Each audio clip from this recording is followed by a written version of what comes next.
محترم بھائیوں، یہ رمضان المبارک کا مہینہ ہے۔ ہر بھائی کو چاہیے کہ ہر بھائی اپنی اصلاح کرے۔ سب سے زیادہ جو انسان کو کوشش کرنی چاہیے وہ اپنے ایمان کو بہتر بنانے کی کرنی چاہیے۔ نبی علیہ السلام فرماتے ہیں کہ قیامت کے قریب انسان کو اپنے ایمان سے زیادہ اپنے گھر کے باہر جو دیوار ہے اس کو بنانے کی فکر ہوگی، خوبصورت بنانے کی۔ یعنی انسان کو قیامت کے قریب اپنے ایمان سے زیادہ خوبصورت جو ہے وہ اپنے گھر کے باہر کی جو دیوار ہے اس کو بنانے کی زیادہ فکر ہوگی۔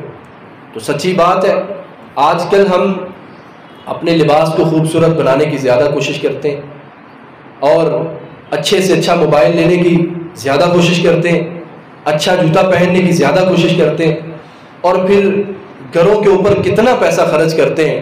نبی علیہ السلام فرماتے ہیں کہ لوگوں کو اس چیز کی فکر زیادہ ہوگی مگر اپنے ایمان کو بہتر بنانے کی فکر وہ کم ہو جائے گی۔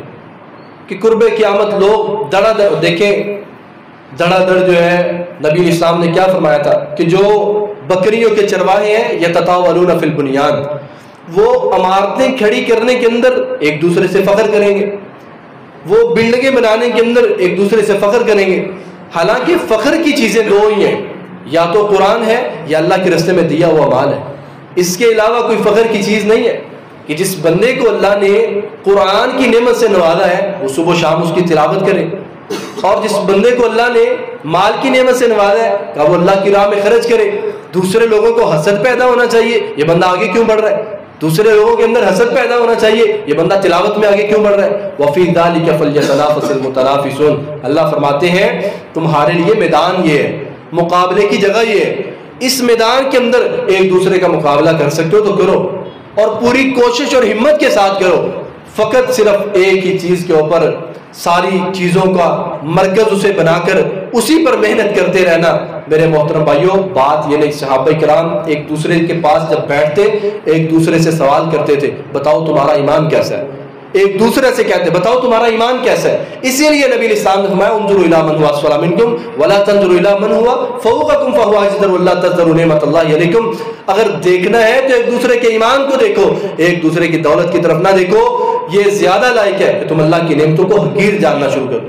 جتنی اللہ کی تمہارے اوپر نعمتیں ہیں، اگر تم ایمان کی فکر نہیں کرو گے تو نتیجہ کیا نکلے گا کہ آپ اللہ کی نعمتوں کو حقیر جاننا شروع کر دیں گے۔ تو میرے محترم بھائیوں، ہمیں اپنے ایمان کو بھی خوبصورت بنانے کی فکر کرنی چاہیے، اس کے لیے محنت کرنی چاہیے۔